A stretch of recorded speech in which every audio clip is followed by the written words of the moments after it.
All right, welcome back everybody to the channel. What we got here is the new fuel pump for this 88 Ford Ranger. Actually goes installed this direction. So I want to try and do this one-handed. First I got to get that plastic off before I install it, but I wanted to talk a little bit about it. So that's the fuel pump down here, sending unit. So we'll put that off to the side. Here we have directions, and then we have the O-ring with some new clips you can see there for your fuel pump.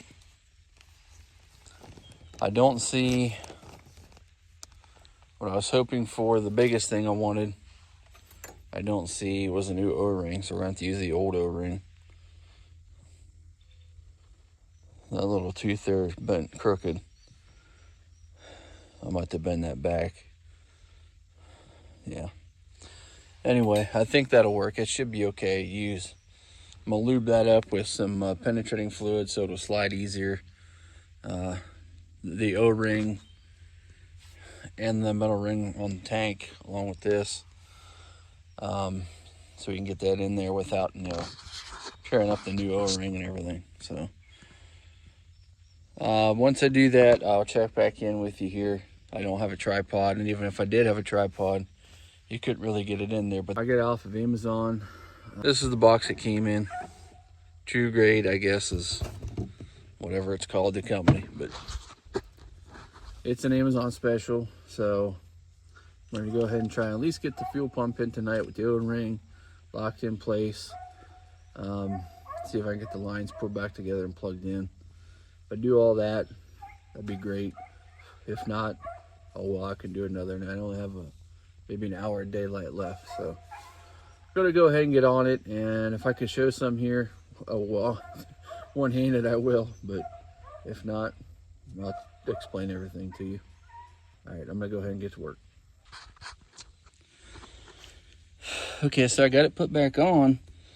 The other thing I had to do was, first off, don't forget to take the old O-ring out, because I started putting this thing together, forgot that I didn't pull it out before 6 months ago when I was working on this thing, and I had to take a flat screwdriver and scrape the rest of that O-ring out. But everything else went pretty well. Lines are hooked back up correctly. Put the new O-ring in, sprayed everything down with penetrating fluid so the ring would slide easier. The other thing I had to do was these little tabs, this one and this one on the tank, I had to pry up just a little bit with the flat screwdriver to get this ring to spin. So it's in nice and tight now. Everything's hooked back up, power and everything. So we're ready to go. I gotta put gas in it and get a battery for it, and then we can try it. That'll be in a different video. So I've literally been out here maybe 20 minutes, had this back in 20 minutes. Not bad to do. The hardest part is getting the old bed off. And you can tell it's been sitting here for 6 months until I finally got back to it, got a fuel pump for it. So really didn't even need the directions. But this will have to be put back in. I'll have a video on how to put this bed back together too. It's pretty simple also. But this is the easiest way to do this. Dropping the tank is a whole nother can of worms. So I recommend doing it this way. And I did this myself. Of course, it's a small Ford Ranger, I know. But anyway, everything's back together. We'll have to put fuel in it through the filler here. I didn't do it before I put that on, which is kind of by design anyway.